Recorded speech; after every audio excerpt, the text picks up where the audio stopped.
Hey everyone, and welcome back. I am absolutely thrilled to have you here for another deep dive.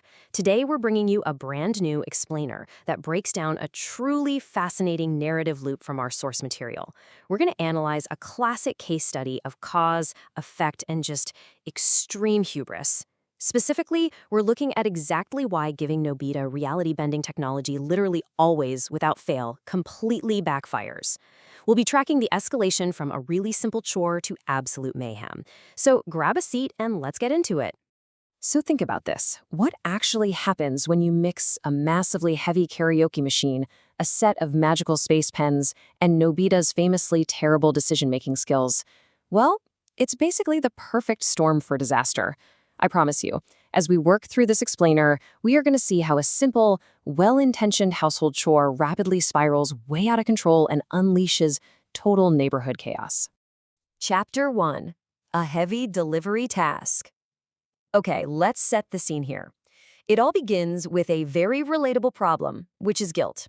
Nobita has just scored yet another 0 on his school test, and his mom is understandably furious. To appease her and honestly, to avoid writing lines 100 times over, Nobita boldly volunteers for a monumental task. He promises to carry a massive, incredibly heavy karaoke machine all the way to Mr. Uno's house. And this brilliantly illustrates the core Doremon formula. On one hand, we have Nobita's genuine good intentions. He truly wants to be helpful and make up for his academic failures. But sharply contrasting with that are his eventual actions, stealing high-tech gadgets, tormenting his friends, causing widespread disaster. It's this flawless cycle of a good deed warping into an absolute nightmare, all catalyzed by futuristic technology. While the problem Nobita immediately faces is logistics. To get to Mr. Uno's house, he has to cross a highway, navigate a river, and literally climb a mountain. It's an impossible physical feat for him. Since the journey is just way too hard, Doremon reluctantly brings out our first gadgets of the day, the black and white hole pens. These are incredible magical tools. A circle drawn by the black pen acts as an absolute void, completely absorbing any item placed inside it. Conversely, a circle drawn by the white pen acts as the exit point, retrieving whatever was swallowed up. What's really interesting here is how brilliantly simple the procedure is. Step 1, draw a circle with the black pen. Step 2, drop the heavy karaoke machine right into the floor. Step 3, travel totally unburdened to your destination and draw a circle with the white pen to retrieve it. By following these exact steps, they effortlessly deliver the machine to Mr. Uno, and they're even rewarded with some delicious cake and tea for their hard work. It's a total success story. Well, for about 5 minutes. Because immediately after the successful delivery, greed takes over. Instead of returning the pens safely to Doremon, Nobita flat out steals them. And right on cue, Doremon delivers this incredibly accurate warning. Whenever you ask for a gadget, you get into trouble. Nobita completely ignores this, totally blinded by the sheer power he now holds in his hands. Chapter 2, Pranks and Panic. Let's move into the second phase of this narrative loop, which is peak hubris. Armed with the power to make objects vanish and reappear at will, Nobita takes his new abilities on a reckless, highly irresponsible neighborhood prank spree. Those good intentions of helping his mother, yeah, they are entirely forgotten. The crucial point to take away is how quickly Nobita abuses this technology. First, he spots Sunio bragging about new comic books, so he secretly drops them into a black hole, only to falsely find them later using the white pen, just to look like a hero. Then he actually escalates by stealing Shizuka's violin right out of her hands by dropping it into another hole. But the absolute most critical error of all is that he dangerously fails to erase the black hole circles he's leaving all over town. And remember, that is the #1 safety rule of using this gadget. And that reckless behavior leads to an instant downfall.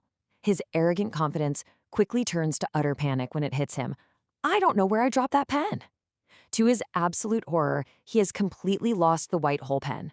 This means the exit door is gone. Shizuka is left crying over her trapped precious violin, and Nobita is completely powerless to fix the mess he just created. But the universe has a really funny way of balancing the scales, bringing us to the ultimate irony. A teacher, specifically Nobita's teacher, randomly finds the dropped white hole pen on the ground. Thinking it's just a normal, slightly fancy pen, he takes it back to his desk to grade papers. As he uses it to boldly grade Nobita's latest test with yet another 0, the ink runs dry. He inadvertently triggers the gadget, and chaotic items start popping out everywhere. And worse, through a series of chaotic events triggered by those lost items, the teacher actually catches Nobita skipping his studies, compounding his punishment even more. All right, Chapter 3, the weight-reducing gun.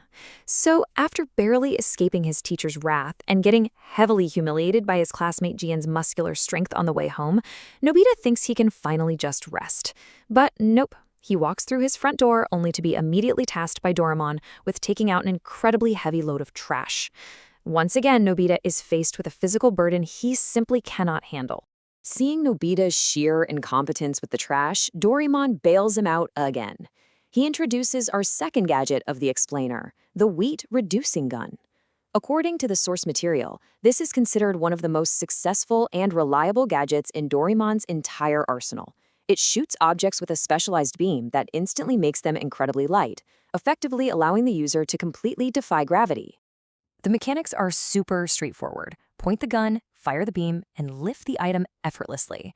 Nobita tosses the heavy trash bags as if they were literally made of feathers. But true to the formula we discussed earlier, Nobita immediately pivots from practical chores to personal vengeance.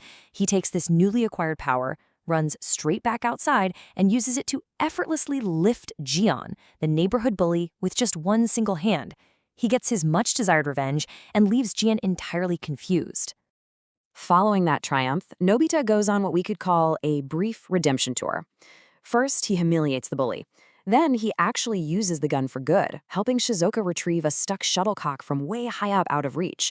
For a fleeting, wonderful moment, he earns the genuine awe and admiration of all his friends. I mean, he is the hero of the playground.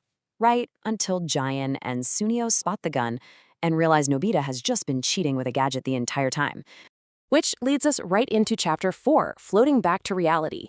Jian and Sunio, furious at being tricked, chase Nobita down in a rage. With absolutely no other options, Nobita, Doremon, and Shizuka make a desperate move. They use the weight-reducing gun on themselves, making their own bodies lighter than air, and they float straight up into the sky to escape the angry mob below. It actually turns into a genuinely beautiful moment. They're peacefully floating high above the ocean, watching a gorgeous sunset. The danger has completely passed. But as they drift through the clouds, Doremon delivers a deeply grounding dose of reality. He says, Nobita enjoys these things more than studying.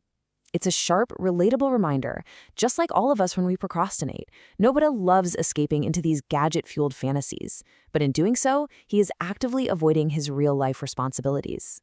So that leaves us with this final, incredible punchline. In the end, you can defy gravity, you can literally bend space with black holes, but can you defy homework? The answer, as Nobita suddenly realizes while floating over the ocean, is a resounding no. He hasn't done the homework that started this whole mess. If he doesn't finish it, he'll be trapped after school tomorrow. It's the ultimate proof that no matter what incredible futuristic technology you have at your disposal, you can never truly escape your responsibilities. Thanks so much for joining me on this explainer today. Keep analyzing, keep learning, and I'll see you all next time.